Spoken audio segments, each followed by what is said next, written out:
But if you happen to own a Jack Russell Terrier, that probably isn't enough. These high-spirited little dogs just love a day at the races, and it seems whatever these pet pooches want, they usually get. For the obstacle course.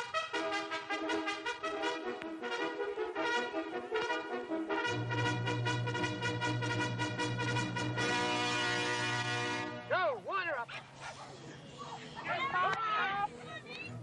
Well, it may not be the Melbourne Cup, but for these dog owners, this is the most important race meeting all year. The final field day for the New South Wales branch of the Australian Jack Russell Terrier Club. Okay, now, we'll take entries now, which will be for the flat races, 6 years and under, the 6 years and over flat races, and for the hurdle race. Okay, now, the only other thing is that please remember that all Jack Russells that take part do so at the owner's risk.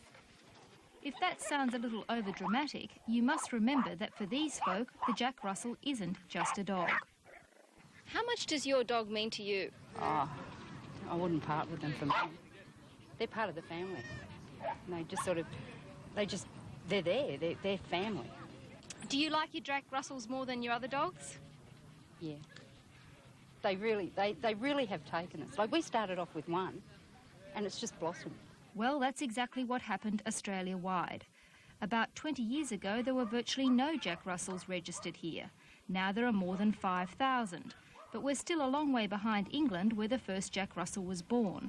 His name was Trump, and he was owned by, you guessed it, the Reverend Jack Russell, who bred him to be the perfect hunting dog, a talent these tenacious little dogs still have today. As the Jack Russell population grew, so did his popularity, to the point that now even the Queen's corgis and Lassie had better look out. I think the royal family now will change to Jack Russells very shortly. He may well be right. After all, Fergie has already got a Jack Russell, and if the little fellow is anything like its Aussie counterpart, it probably expects to be treated like a king by its royal owners. They sort of own us, we don't own them. So you spend an awful lot of time with them? Yes, we do. Do they need a lot of love and attention? They need they demand attention from you, but they don't take a lot of caring as such, or grooming. They're just a frisky, lovely little companion. Well, there's no doubt they're the perfect pal to take to the races, which, by the way, even included a fun obstacle course. But on the more serious side, Jack here was the overall High Point winner of the year. What do you think's his secret? Oh, good master. But probably one of the biggest stars of the day was Moggy.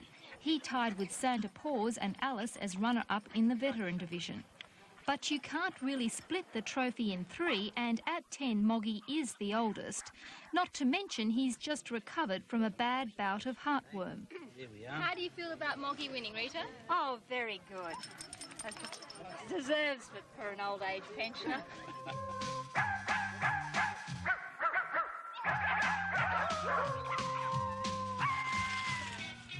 What great little dogs they're, the Jack Russell.